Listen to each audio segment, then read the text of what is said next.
Welcome to Fight for Life. This is Terry Barber filling in for Barbara McWiggin. Father Frank Pavone is our guest. And put your seatbelt on because we're going to talk about fighting for life in a very special way at a special time of history. God has given each one of us a job to do that he hasn't given to anyone else. So put your seatbelt on. We're ready to go. Father Frank, thanks again for taking this hour with us to defend life. Well, this is really great to be with you again, Terry, and Barbara. She does such a good job too. I was on with her not too long ago, I guess just before the holidays. Okay. And yeah, it's an exciting time to be talking about pro-life. Yes. Father, I just wanted to cover some of the news items. This morning, a big news item came through regarding, the Supreme Court. Yes. Pro-abortion Justice Stephen Breyer reportedly, now he's going to retire from the Supreme Court. Now, this is a man who has a track record for voting against life. So we would call him a liberal if in a political description of him. And I wanted to get into what that means for life. Can you share a little bit, about the new person that most likely will be going in and his replacement, and how is that going to sit with the court? Well, first of all, he's he's the oldest member of the court. We suspected he would be retiring at some point soon. Members of the Democrat Party were urging him to retire, and at first he was like, you know what, I'm not going to retire just for political reasons. I'll retire when I'm ready to do so. But he has had a very pro-abortion record in the way that he has judged cases. And to show you how bad it is, both in 2000 and in 2007, the Supreme Court had decisions regarding partial birth abortion.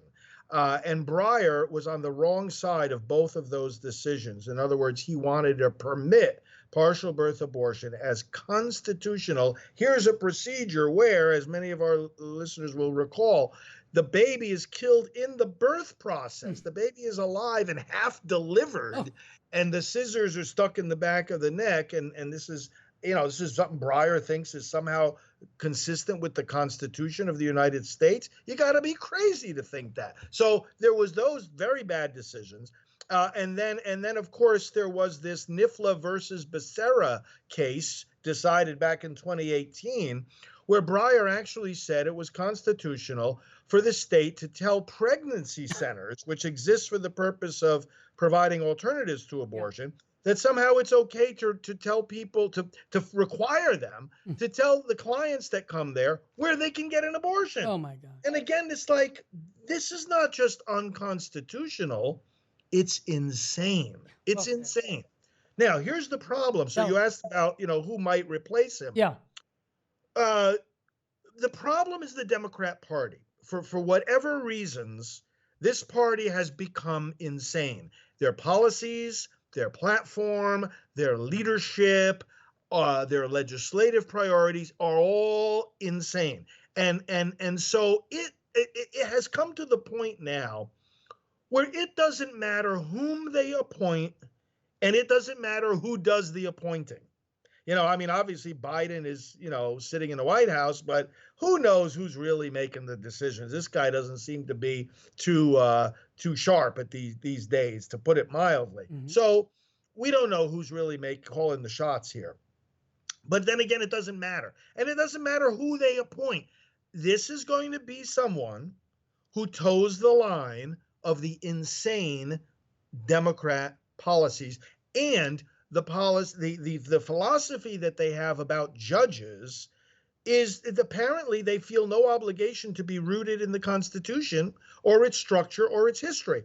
They come up with these make-believe rights, like the right to kill a baby by abortion, and they redefine marriage and the family, and they suppress religious freedom, and they've got all of this has nothing to do with the Constitution. So this is what we're up against, and that's why we can say, before we even know who the nominee is going to be, that this nominee, whoever he or she might be, needs to be opposed, needs to be rejected, and let's wait until after the midterms so that we have you know I think the Senate will be back in Republican hands. Yes. Then Biden can try to get through one of his extremist nominees, and we'll see what happens. Well, Father, in addition to that, it's been reported in the news. I saw the clip that President Biden says he's going to nominate a black female. Now, Father Frank, correct me if I'm wrong, but what does that have to do with qualifications for the Supreme Court? Yeah, we would much prefer to hear him say, I want to nominate someone who is rooted in the Constitution, who Okay. believes that their decisions have to be formed by the Constitution. That's what we want to hear as American citizens. We don't care what the color of their skin is. Yeah. We don't care what their gender is. I want to know that this is going to be somebody who sees their job as applying the Constitution and the laws of the United States, and that's the job of a judge. So this identity politics, after a while, Yeah. don't you get sick and I tired of do. it? I mean, it's like enough is enough. Yeah. I just want to mention that the midterms are in November of this year. So it's a bit of we're talking, what, 10 months? Yeah. Could it be possible that we could wait that long? Because I'm hoping that the midterms come, and I'm just going to project and say that the Democrats are going to lose a lot of seats, okay? That's what I'm hoping and praying for. It looks like the writing is on the wall to do that. Yeah. Wouldn't it Yeah. make it tougher for the Biden administration to get someone in if they lost the Senate? It would. It would. And that's why, of course, the Democrats are going to try to push this through. And Quick. I don't know. It remains to be seen whether the Republicans will be able to slow it down. I mean, there are a number of things they can do in the Senate to slow down the confirmation process for judicial nominees. There are a number of things they can do. The question is, will the Republicans use all the tools in the toolbox to slow things I down? hope so. For example, they can take a page out of the playbook of the Democrats. And which is? I'm sorry? Which is? Well, remember the Kavanaugh confirmation process. Now, I'm not saying, I don't mean taking that approach of smearing a person's reputation. That's not what I'm talking about. What I'm talking about is what they did was the Democrats insisted that there be numerous documentation presented in the confirmation process, far more numerous than any previous nominee. They insisted, furthermore, that there be extensive votes taken. I mean, you could do things, in other words, with all these Senate rules, you can do things on a fast track, or you can slow things down by requiring extra votes and requiring extra procedures.